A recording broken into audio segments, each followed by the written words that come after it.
1990년 4월 1일 오늘 라디오에서 성장이냐 안정이냐를 놓고 경제 문제에 토의가 있었다. 지금은 단어의 선택이 중요치 않은 시점이다. 문제는 안정을 택한다고 안정이 되느냐, 성장을 택한다고 성장이 되느냐가 문제이다. 과거 경제정책은 성장 위주라고 하나 농촌은 풍요를 느꼈고 근로자들도 몇 년 저축하면 집 마련이 가능했고 실업자도 크게 줄었다. 경제는 물이 높은 곳에서 낮은 곳으로 흐르듯 되어야 한다. 사람의 마음을 움직일 수 있도록 하지 않고는 낮은 물을 위로 끌어올리려는 것과 같이 불가능한 일이요. 말을 우물까지 끌고 간다 해도 물을 마시게 할 수는 없는 격이 되고 만다. 힘만 들고 결국 잘 되지도 않는다. 투자만 해도 그렇다. 돈을 스스로 투자하도록 해야 한다.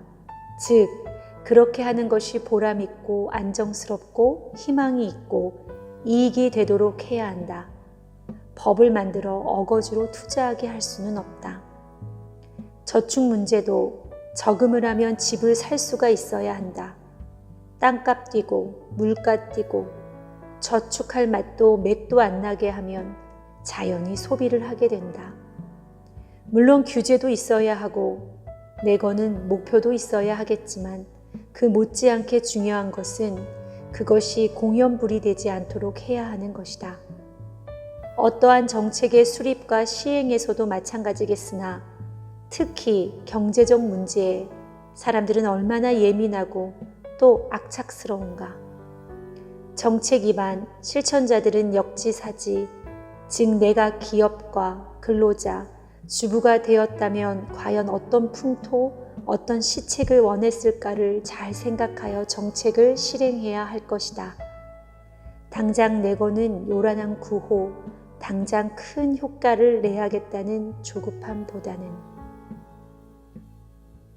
1990년 4월 3일 마음의 허점, 이것이 참으로 무서운 것이다. 이 마음의 허점을 타고 들어오는 가장 큰 유혹 또는 적은 바로 자만 자존이다. 아담과 이브도 결국 이것 때문에 하나님을 배신하고 망하게 되었다고 한다. 자기를 방해하는 적들을 물리치고 나면 적이 있을 때는 그럴 경황도 없고 자기 능력의 한계를 끊임없이 느끼게 되므로 가장 강력한 적이 자기를 기다린다. 그것은 바로 자기 자신이다. 강한 사람도 대부분 여기에 굴복하고 만다. 경계심을 늦출 때 평온함을 타고 들어오는 적, 이것이 바로 자만, 사치, 향락, 자존 등등이다.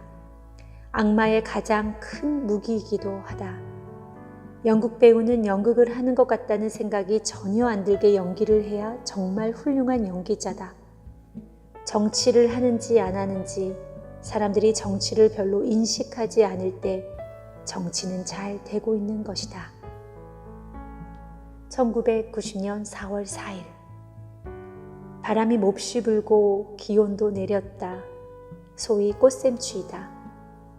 봄에 꽃 필 무렵이면 예외 없이 꼭 찾아오는 일시적 추위다. 봄에 대한 겨울의 시샘일까? 그러나 며칠 못 가 봄은 완연해진다. 발버둥 쳐도 어쩔 수 없이 올 것은 오게 되어 있는 자연의 섭리. 1990년 4월 8일 아침에 마시는 한 잔의 커피. 살아가는 즐거움이 무엇인가 하고 물으면 내가 만드는 목록에는 꼭 끼워지게 될 것이다. 오늘 조국의 등불 시사회가 있었다. 3시간 43분짜리 영화이다.